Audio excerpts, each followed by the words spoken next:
Verdaderamente la oración es el lugar de nacimiento del reavivamiento. 10 días de oración, una experiencia más profunda. Muy buenos días, mis queridos amigos y hermanos que a esta hora están sintonizando esta emisora. Apreciamos en gran manera el que ustedes estén allí atentos.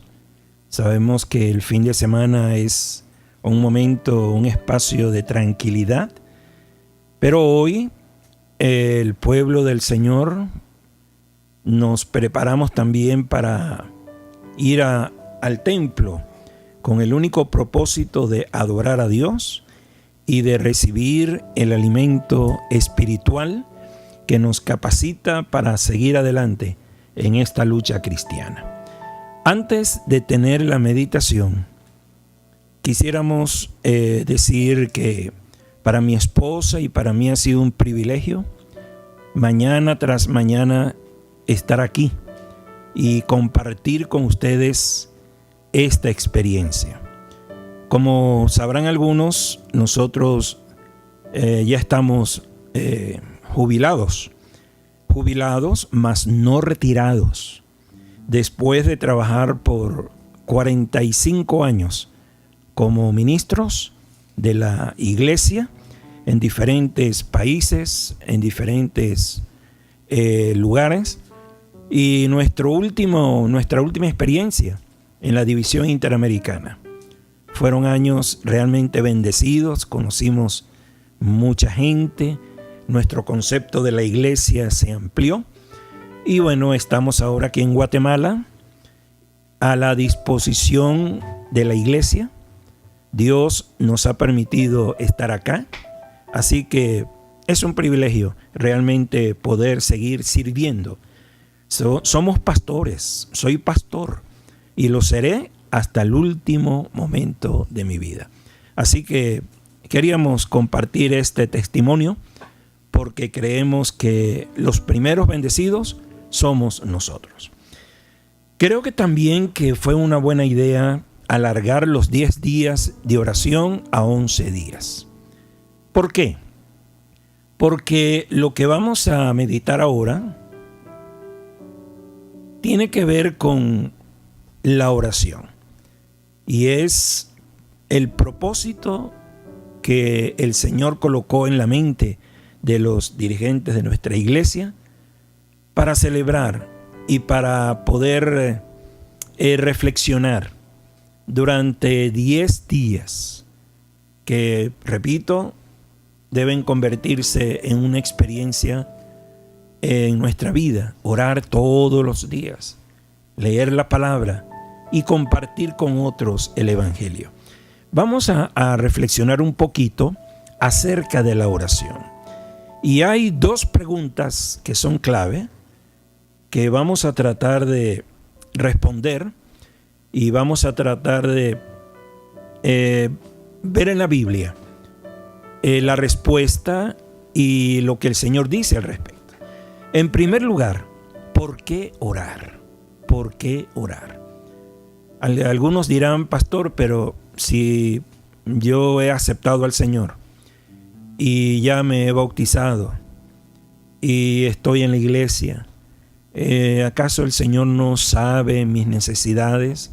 ¿Él no conoce mis luchas, mis anhelos y todo eso? Es correcto, pero al Señor le gusta que seamos amigos. Al Señor le gusta que le busquemos. Al Señor le gusta que estemos cada día con Él, la única fuente que nos puede a nosotros fortalecer. Ahora, hay un pensamiento que se encuentra en el manuscrito 41 de 1890. Es una porción escrito por la famosa autora Elena White. Y ella dijo lo siguiente: si alguna vez un pueblo, y cuando hablaba de pueblo se refería al pueblo cristiano en general, no solamente al pueblo adventista, pero específicamente, ¿verdad? Vamos a referirnos referirnos a nosotros. Si alguna vez un pueblo necesitó percepción espiritual, vigor, una fe firme y poder en la oración, es el pueblo que asevera estar guardando los mandamientos de Dios y estar esperando que el Señor Jesucristo venga en las nubes del cielo con poder y gran gloria. Creo que este pensamiento inspirado tiene mucho que enseñarnos. Me llama la atención que hay 4 elementos, dice ella, hablando al pueblo del Señor. Dice, hay 4 elementos que hay que tomar en cuenta y que se derivan de la oración. Número 1, percepción espiritual. Necesitamos estar atentos, ¿no? En los últimos días se han levantado muchos movimientos, hay ataques por todas partes, y esto podría inclusive llevar a aquellos que creen en la venida del Señor, que guardan los mandamientos del Señor, podría también afectarlos, ¿sí? ¿Por qué? Porque si nos alejamos de la fuente, no vamos a poder fortalecernos, no vamos a poder estar apercibidos. Necesitamos saber en los tiempos en que vivimos. Tenemos que tener esa percepción espiritual. Además, ella menciona vigor, lo que hablábamos ayer, ¿verdad? El gozo. Y hoy, cuando nos reunamos en el templo, en la casa de Dios, vamos a contagiar, como mi esposa lo menciona, ella lo expresa y de diferentes maneras. Vamos a manifestar ese gozo, que se pueda ver en nosotros esa fortaleza espiritual. ¿Por qué? Porque creemos en el Señor y esperamos su retorno. Vigor, dice ella, una fe firme, muy ligada a lo que dije al comienzo. Nuestra fe va a ser probada.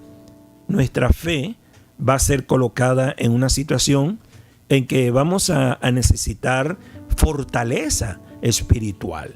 De tal manera que la oración nos ayuda a fortalecer nuestra fe.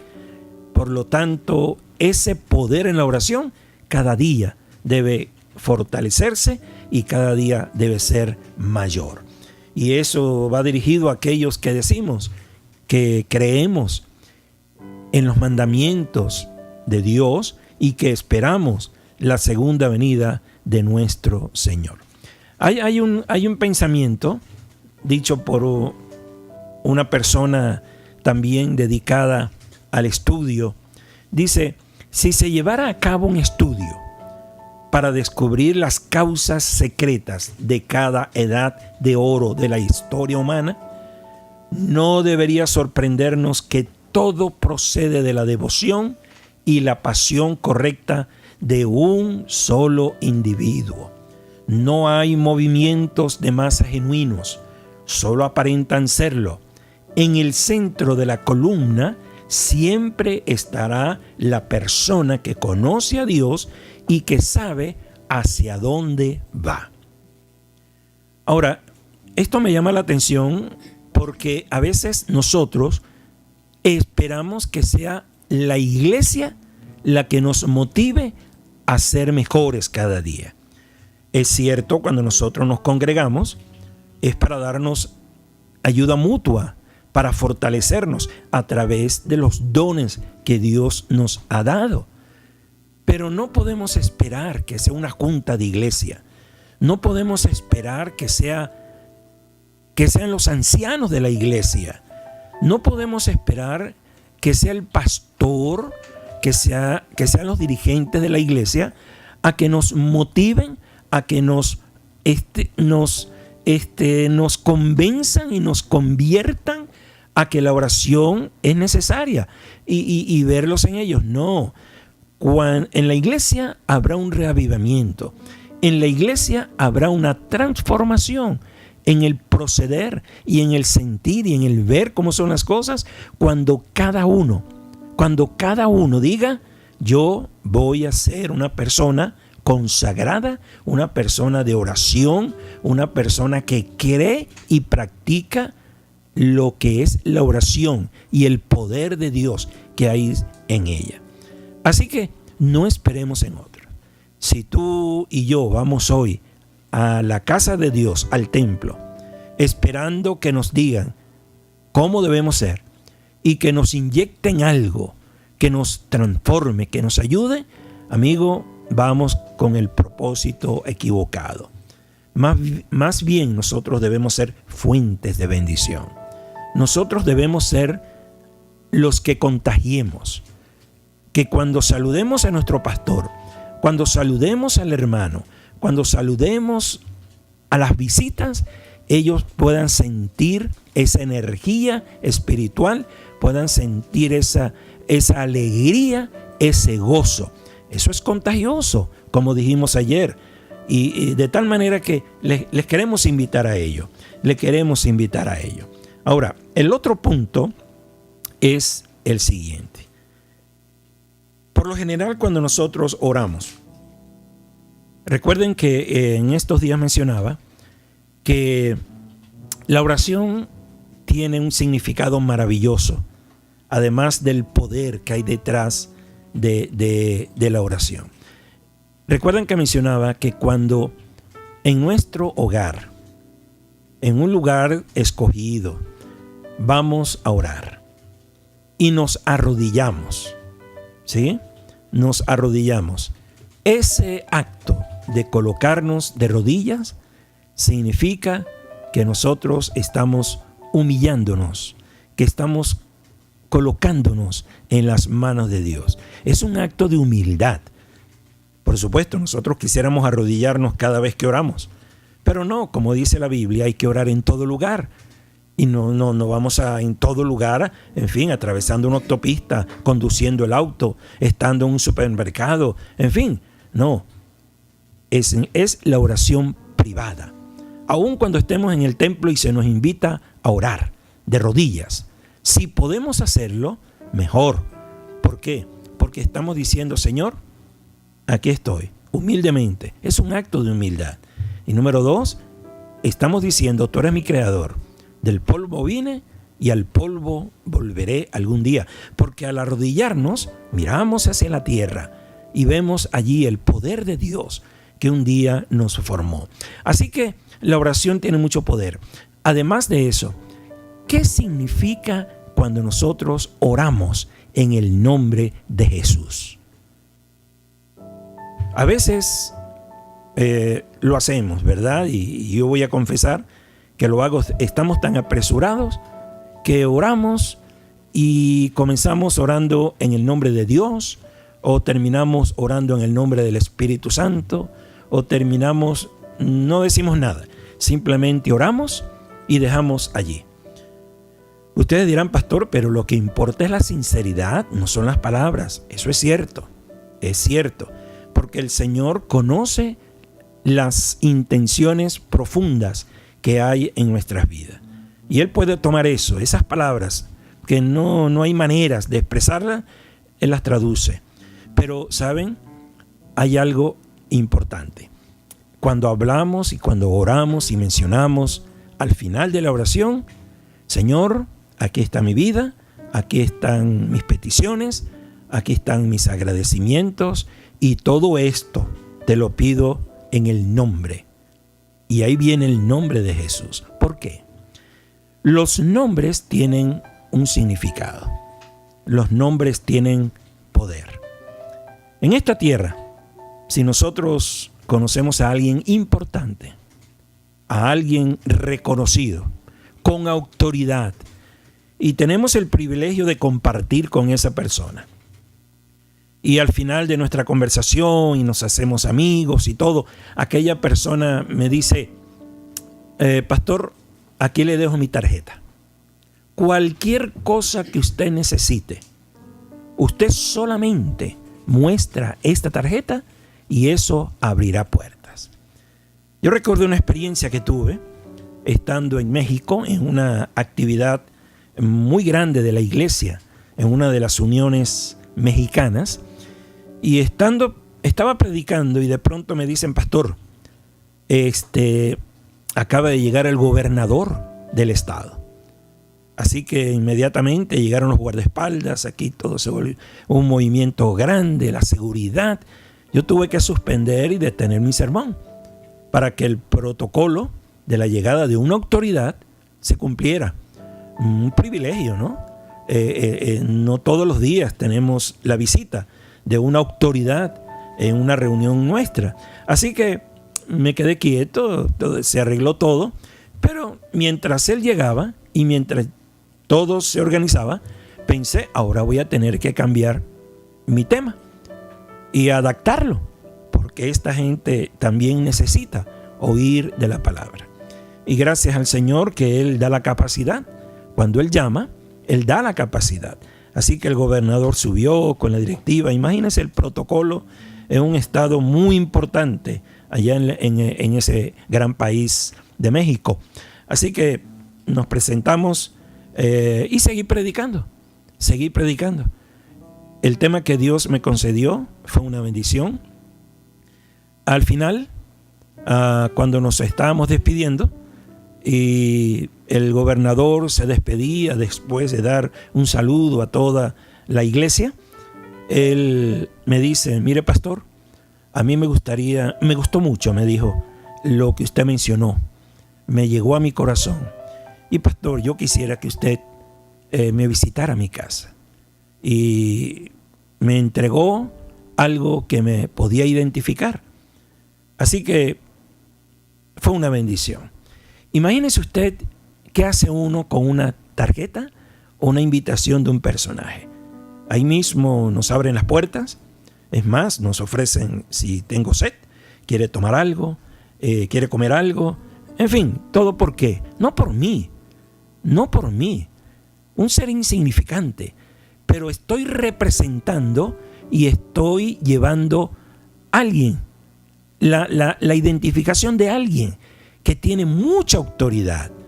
Ahora, si eso sucede en esta tierra, imagínese usted que cuando entremos ante el trono de la gracia, fíjese que en el Apocalipsis se mencionan dos puertas. Hay una puerta que está cerrada y la encontramos al Señor tocando la puerta. ¿Recuerdan ustedes? Ella que estoy a la puerta y llamo. Esa puerta se mantiene cerrada. Solamente el ser humano puede abrirla. Y el Señor no obliga. Él dice, si alguno oye mi voz. Y ahí está. Pero hay otra puerta que siempre está abierta. No necesita nada para que entremos. Esa puerta es la puerta de acceso al trono de la gracia. Cada vez que nosotros oramos con fe, con la confianza que el Señor me escucha, en ese momento me presento delante del Señor. El Señor me permite, Dios me permite estar ante su presencia en oración. Ahora, imagínese usted que cuando tú y yo conversemos con el Señor y al final después de conversar con Él, de presentarle nuestras angustias, las enfermedades, todo aquello que nos aqueja, las alegrías, los triunfos, todo aquello por lo cual agradecerle a Él, le digamos, mira Señor, ¿sabe en nombre de quién yo vengo? ¿Sabe en nombre de quién yo presento todo esto? Y al Señor le agrada oír el nombre de su Hijo. Todo esto, Señor, yo te lo agradezco, te lo pido en el nombre de los nombres. ¿Qué tal cuando usted le menciona el nombre de su hijo? ¿Qué tal cuando usted le menciona el nombre de alguien a quien usted quiere, a quien usted aprecia? Algo sucede en el corazón. Pues Dios también. Por eso la Escritura, cuando nosotros leemos en 1 de Timoteo, en el capítulo 2, el versículo 5 dice, pues hay un solo Dios y un solo mediador entre Dios y los hombres. ¿Quién es? Jesucristo. Ahí estamos nosotros orando. No tenemos palabras a veces para mencionarlo. Y algunos dicen, pastor, ¿cómo hacerlo? Aunque la oración es conversar, así como conversas con un amigo.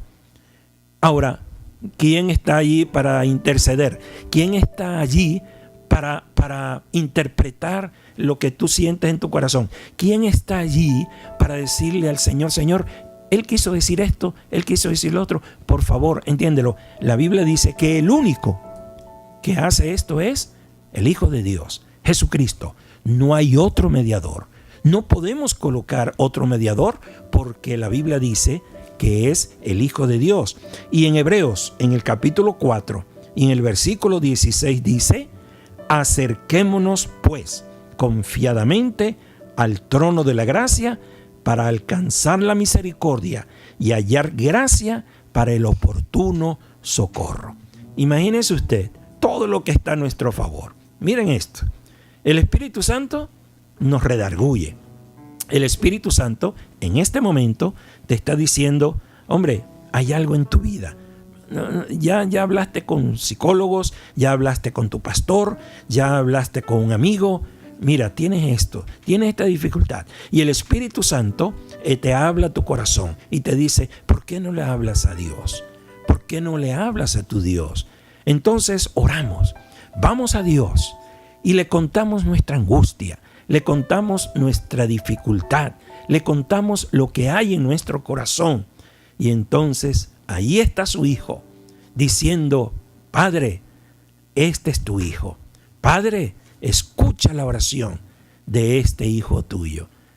¿Qué más podemos pedir? ¿Qué más nosotros podemos esperar?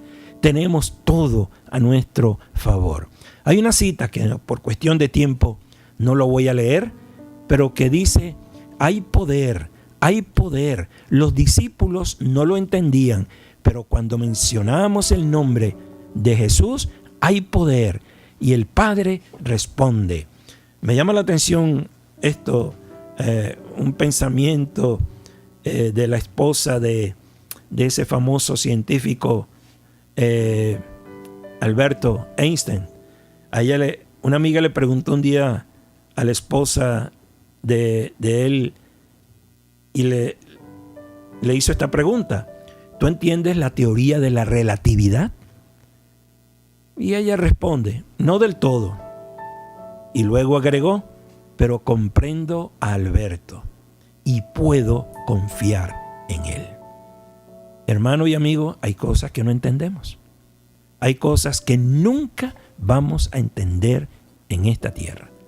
Pero si aceptamos a Jesús y confiamos en Él y le entregamos nuestra vida todos los días a través de la oración, a través del estudio de la Biblia y a través de la testificación, entonces podemos estar confiados, porque en sus manos todo está bien. Que Dios te bendiga, que Dios nos acompañe y que de ahora en adelante, si antes éramos personas de oración, de fe, de aquí en adelante, con más confianza en el Señor, con más fe, avancemos. Cristo viene pronto. Estaremos reunidos en el hogar celestial. Allí te espero. Bendiciones. Dios se deleita en contestar las oraciones. Cuando con fervor e intensidad expresamos una oración en el nombre de Cristo, Él está dispuesto a darnos mucho más abundantemente de lo que pedimos o entendemos. Una experiencia más profunda.